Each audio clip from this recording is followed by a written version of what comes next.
నమస్కారం. మీరు చూస్తున్నారు పూజా టీవీ. నేను లలిత సహస్ర.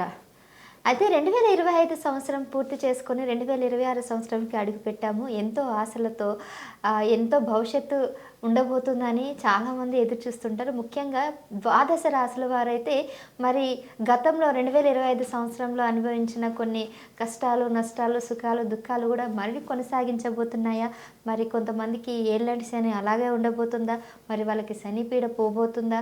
ఏమైనా అదృష్టాలు, రాజయోగాలు రాబోతున్నాయా? ఇలా చాలా ఆసక్తికర విషయాలన్నీ కూడా మనం ఈరోజు తెలుసుకుందాం. మరి ఈ విషయాలన్నీ కూడా తెలియజేయడానికి ప్రస్తుతం మనతో పాటు ఉన్నారు ప్రముఖ జ్యోతిష్య నిపుణులు శ్రీ శ్రీ చక్ర ఉపాసకులు మరికంఠ శర్మ గురువు గారు.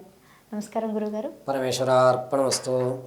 ఈ ద్వాదశ రాశుల వారికి కూడా మకర సంక్రమణ జరిగిన తర్వాత నుంచి 2026లో ఏ విధమైనటువంటి ప్రభావాలు చూపబడుతున్నాయి, మేషం మొదలుకొని మీనరాశి వరకు కూడా ఉద్యోగ ప్రాప్తి విషయంలో కానీ చాలామంది ఇప్పుడున్నటువంటి ఆర్థిక ఇబ్బందులు తొలుగుతాయా లేదా?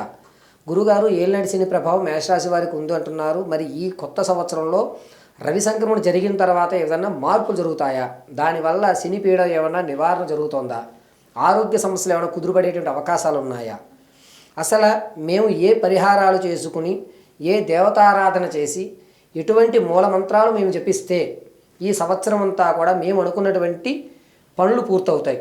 కొంతమంది ఇల్లులు కట్టుకోవాలనే కళ, మా అమ్మాయికి పెళ్లి చేయాలని, మా అబ్బాయికి వివాహం చేయాలి అనే కోరికలు, ఇటువంటివి ఈ సంవత్సరంలో ఏ రాశి వారికి ఏ ప్రభావయుక్తంతో ఏ దేవతారాధన చేయడం వల్ల మనం ఆ పనులు పూర్తి చేస్తాము, స్థిరాస్తులు కానీ చరాస్తులు కానీ కొనుగోలు చేసే అవకాశం ఉందో లేదో, భార్యాభర్తల మధ్య కోర్టు సంబంధిత వ్యవస్థలు కానీ ఆకస్మికమైన ధనం వచ్చేది కానీ, ఈ సంవత్సరమైనా వ్యాపారాలు ప్రారంభం చేయాలి అనుకుంటే ప్రత్యక్షంగా చేయాలా, పరోక్షంగా చేయాలా, ఒకవేళ విద్యార్థులు సరిగ్గా చదవకపోతే వాళ్ళు ఏ విధంగా చదవడానికి అవకాశం కలుగుతుంది, వివాహం అయిన తర్వాత అమ్మాయి అబ్బాయి మధ్య అన్యోన్యత తగ్గుతోంది, ఇటువంటి విషయాలన్నింటినీ కూడా మనం మకర సంక్రమణ వ్యవస్థను పెట్టుకుని రవి జరిగినటువంటి స్థితిని అనుసరించుకుని 2026లో మేషం మొదలు పెట్టుకుని మీనరాశి వరకు కూడా ఏ విధమైన ఫలితాలు ఉండబోతున్నాయనేది అమ్మవారి యొక్క అనుగ్రహంతో, మా తండ్రి గారి ఆశీస్సులతో మనస్ఫూర్తిగా నాకు ఉన్నటువంటి జ్ఞానాన్ని ఉపయోగించి మీ అందరికీ తెలియజేయడం జరుగుతుంది.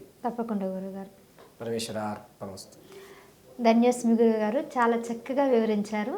చూసారు కదండి, గురువుగారు చెప్పినటువంటి ఆ పరిహారాలు తప్పకుండా ఆయా రాశుల వారు ఖచ్చితంగా పాటించాల్సిందేనని గుర్తు చేస్తున్నారు. అంతేకాకుండా మీకు మంచి జరగాలి, శుభ ఫలితాలు ఇవ్వాలంటే ఆచాతూచ తప్పకుండా ప్రతిదీ కూడా గురుగారు చెప్పినట్టు ఆచరించండి. మీకు ఇంకెటువంటి సందేహాలు దీని మీద కనుక మీకు ఉన్నట్టయితే కింద కామెంట్ రూపంలో తెలియజేయండి.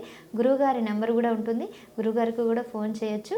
అలాగే కింద కామెంట్ రూపంలో తెలియజేసినట్లయితే ఆ సందేహాలను నివృత్తి చేస్తూ మరోసారి గురుగారితో నెక్స్ట్ వీడియోలో మళ్ళీ మనం కలుద్దాం. మరిన్ని విషయాలు కూడా మాట్లాడుకుందాం. నమస్కారం.